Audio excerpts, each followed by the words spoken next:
Welcome to everyone's favorite time of year, the 5-year anniversary of Coach Lau's top 20 of the 2020s, starting in 2020, of course. And now here we are, 2024, and in a brand new game. CS2. This is a list that is inspired by HLTV's list, of course. You guys know how much I'm a fan of their site and all the content that they make, but this one will be a little bit more based, a little bit less beholden to trophies and results as a team overall. Results still matter insofar as they test the ability of players in high pressure moments. I think that's a really big thing. Sample size might not always be there, and so eye test trumps the missing results if I have seen players perform in some of these big games, and I feel like they are doing so much to get their team farther, but are let down a bit by their team. Elimination and stage games are where the pressure is the highest, and so you do have to have some games where you're playing in front of a big crowd, in a big event, in a prestigious arena, and performing there and showing how much better you are than everybody else. So that'll matter a lot. And personally, not as impressed by closers unless their stats are absolutely exceptional. I'm definitely big on openers, and I think that's something that you'll see as we get down the list. Okay, why don't we get into it? Coach Lau's top 20 of 2024. Oh, and if you want to celebrate this Christmas with a special gift, you can get 120 euros off of ASON Aspires, or 100 euros off of ASON Aspire Wireless. This is on ason.io, and an extra 10% off with code launders as usual. ASON have been with us all year, been an amazing partner. Love their cans, love their headphones. Even recorded a couple of videos using them, and they're just getting better all the time. So highly recommend that for a Christmas gift, even if it's only to yourself. Treat yourself. Without further ado, number 20, Malbs.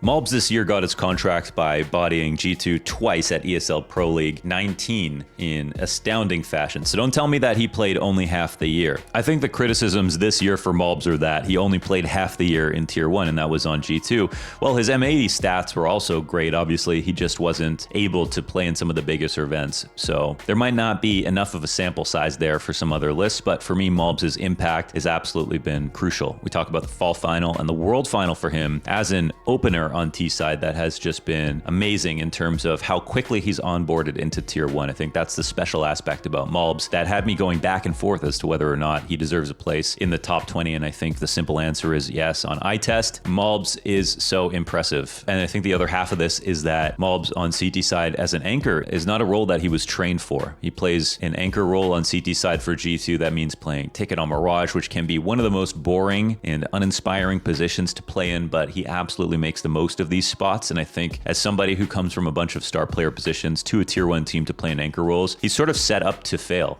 in that sense. And I think you could credit Hunter a lot for giving him space. I'm sure Nico's done a great job of sort of teaching him and welcoming him into the team. And when he joined up with Snacks, I would say that despite, I'd say, Hooksy being a better caller, Snacks getting his stats up towards the end of the year, they needed Malbs to be a third carry on this team, and that's what he delivered. Amazing late game moments all the way up until this major, and damn near made the grand finals as well. So incredible year. Hats off to Malbs. Double push happening. He's going to hear this 12 seconds. They gun him down. Both fight. Oh, he most certainly can. Undeniable. In a night sky full of stars, the supernova shines.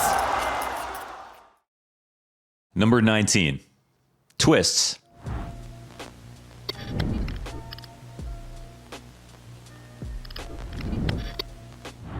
So, going down a path of picking NA players here, Twist, he has gone through so much with 2 iterations of Liquid, who have made some of the most significant roster moves that we've seen for any roster this year. We're talking about Twist surviving a dysfunctional lineup, Cadian calling, Skull speaking English, and a team that role-wise made a lot of sense, but just simply didn't play out in action. And I think that during this time, we had Twist and Nafly right beside him as the 2 top performers for Liquid, of course, the Canadian duo, doing incredibly well to get past the first half of the year. And when we swap over to the second, we have Twist taking on the responsibility of IGLing. And you know, this is where star players go to die. Even Kerrigan was a star player at one point, and now is known only for his calling. Well, Twist realized after playing with Kerrigan that this is the path forward for him. And with that responsibility, still managed to be such a critical player in terms of raw impact, aiming as a rifler, just like he was on FaZe, but now also calling, and I want to give him so much credit for that. That's why he sits at number 19 for me as the second best fragging IGL on this list,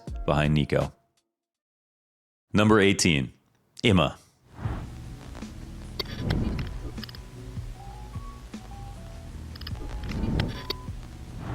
Now, this might come as a surprise, as maybe the most critical of Imma in the first half of the year. And I think that those criticisms are absolutely warranted. When we talk about the Na'Vi victory at the Copenhagen Major, it looked like an aberration, right? A team that lost more rounds than they won. It's never happened before in Major history. Imma at this event had one of his worst, if not worst, event of the year, and yet still managed to pick up the chip. Now, all that matters to Na'Vi and Na'Vi's fans are that they won, and it absolutely was incredible, and they destroyed FaZe in the grand finals. But this wasn't a great showing from some of the individuals on this team. This is an event that JL ends up as the MVP in a roster where you have Wonderful, you have Imma, who are set up to be the star rifler and opera of the lineup, and they underperformed, absolutely. Wonderful less so, but still. The reason that Imma is here on this list for me is his comeback, okay? When we talk about the second half of the year, and this is where the numbers, won't do him any favors. You can't just skip half the year. Imma, as soon as the Esports World Cup took place, absolutely evolved as a player in real time,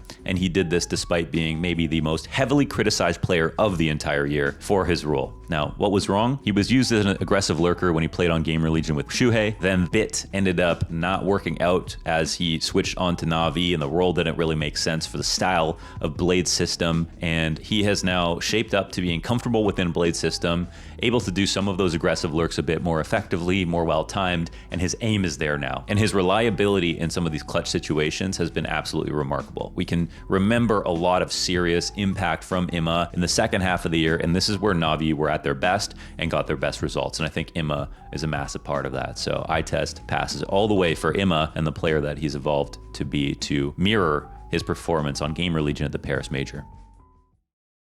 Number 17, Frozen.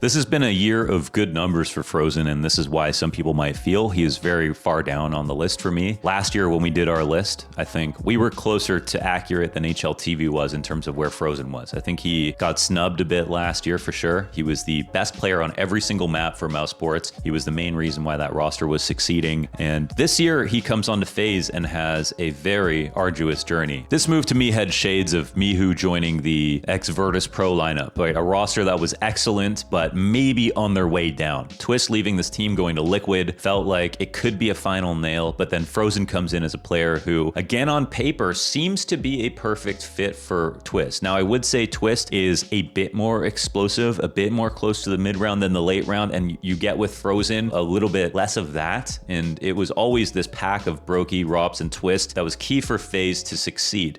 And when Frozen joined the team, the actual role clashes that happened were a little bit more subtle with Rops. And what we saw was that FaZe could not do what they did in the winter. And they were no longer the de facto best team in CS2. They were the team that put together what we call the second place era with a lot of close losses in grand finals. And while this was happening, to Frozen's credit, he was still a great performer in those final games, right? In the grand finals as they got eliminated and didn't make it through. And so it really felt like Frozen was trying to dig deep to save a lineup, to remotivate a lineup that was really starting to fall off, and it felt like he came in at a bit of an inopportune moment. Now, Frozen has played with Kerrigan and Rops for many years in the past, and it wasn't hard to integrate him into the lineup. I think there was a quote from Kerrigan saying that that was finished, but the results still didn't come. They missed their tournament window, and for the middle portion of the year, just as FaZe do, they sort of fade off into the distance and get a lot of 5th, 6th finishes. And obviously it's FaZe, so you know they're always a threat once they get into playoffs. But until Shanghai, we really didn't see them puncture a tournament and look like an actual threat to win it since the beginning of the year. Frozen at Shanghai obviously did not play up to his standards in previous grand finals. Unfortunately, I think he definitely could have done a bit more, but that's not to say that he didn't really work hard all year to try to bring the results to FaZe that they were desperate for. It feels like we're now at a point where with FaZe where Rops has become more comfortable and Frozen yet to see as we move into 2025. But Frozen, number 17 for me, and definitely a formidable year and a tough one from the perspective of roster moves,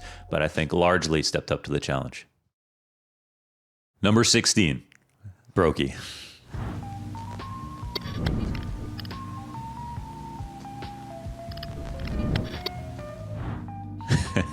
Another controversial name I want to say to have on this list, one that was extremely hard to place, and one that I think maybe there's some brand value attached to the opera that Brokey is. He's a guy who came in as a rookie and looked like he was just a veteran in his first year playing on FaZe, and that's largely because I think Nico and because of Kerrigan and how he was onboarded onto this lineup. Since then, we've had nothing but great moments for Brokey. He's somebody who I think looks like he's quite explosive, but actually is much closer to Shiro than he is to somebody like Amonisi in terms of opening duels. And Brokey just obviously has such a beautiful mind when it comes to CS, amazing in the clutch rounds and such incredible moments that it's hard for me to place him any higher than this or to leave him off despite his stats, because I think when FaZe are playing well and are succeeding, it has a lot to do with the X Factor moments from Brokey. He's somebody who's pure X Factor, and I think he struggled definitely with consistency this year and could have had a much better year overall. But if you ask me, Brokey still necessary, irreplaceable, and by all accounts a superstar. He is somebody that struggled in some of the elimination games and some of the finishes that FaZe needed in the first half of the year, but again, can't shake it. There's something about Brokey that I've got to give him a lot of credit when it comes to the FaZe system, and I don't know who you could replace him with unless it was someone like Shiro.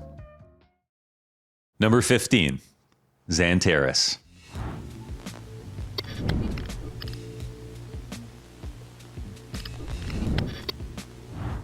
Xantares was a bad man this year, a massive space taker in Tier 1, and certainly wasn't the only reason that his Turkish super team succeeded in 2024, but he showed you why he should play at home. This is his best year ever at big events. He's speaking Turkish, he's playing on Eternal Fire, he's making us all smile here on this YouTube channel. Big fan of national teams like Eternal Fire has put through, and it's really great to see Xantares thriving in this environment. He's somebody that no matter what team he's played on, whether it's big or Eternal Fire, that he can put together incredible moments as an anchor, as an entry, and is quite flexible. Had a ton of help in the form of Woxic in making Eternal Fire a relevant sort of top 8 team for the majority of the year. They got close to winning their first big event, which is big for Eternal Fire, but not massive in terms of the scale of the stadium. That was ESL Pro League 20. They couldn't close it out, but they came damn close. Definitely a tough moment for Eternal Fire, but still, they showed their teeth. I think they've got our respect, and I feel like they have nowhere to go but up going into 2025. Let's hope that they haven't missed their tournament window. Xantares, welcome to the top 20. Number 14, Rops.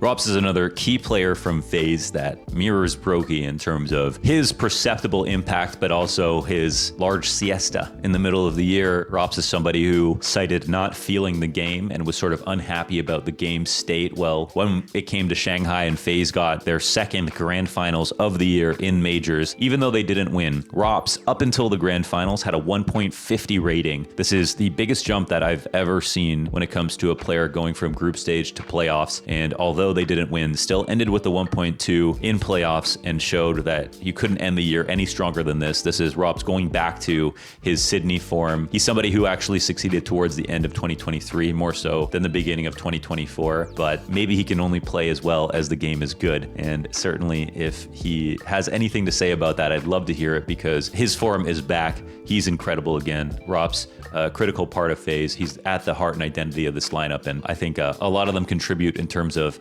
irreplaceable personality to this team. Rops is one of the best closers who has become one of the best, I think, openers and mid-round players. He's turned up the aggression a little bit. That's actually worked out quite well for him here towards the end of the year. I feel like Rops is starting to take new form in CS2, and very much looking forward to what he can deliver in 2025. Number 13, Yimpat.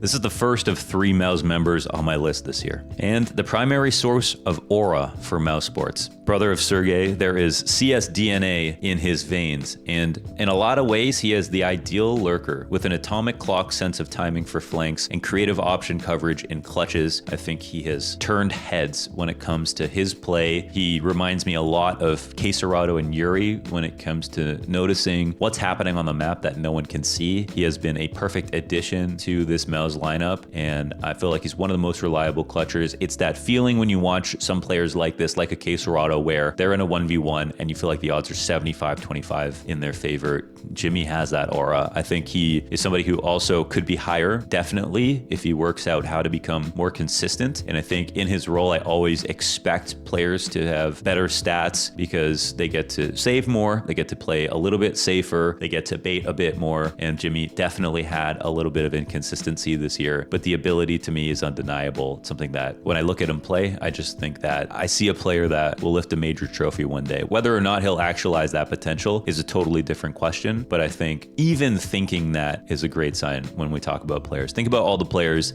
that you've watched that you love, but you think they'll probably not lift a major trophy. Well, Jimmy's not one of those for me. I think he's playing his role to the highest ability possible. Number 12, Spinks.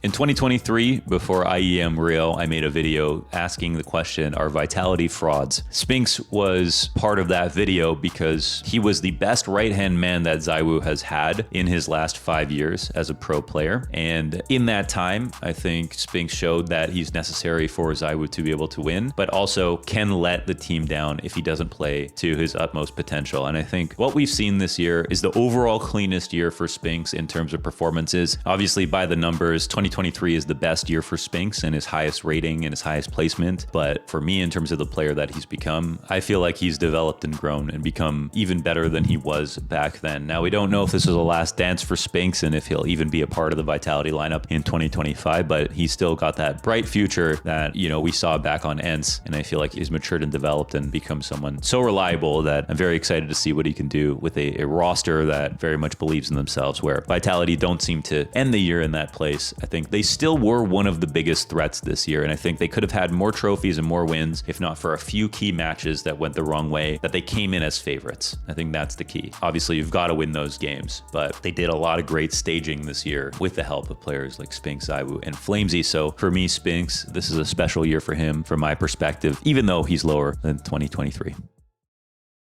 And in this video, and from 20 to 11 on a top 20 list, there is a lot of inconsistency. These are players that all could have higher potentials, have higher peaks, didn't get the results that they needed, kind of flubbed a very big tournament here and there. But after this is where the consistency, the rubber hits the road, and you either have more consistency or you have players that were so good despite their teams and couldn't get the results. So here's where I want to introduce our number 11 player, Xerxin.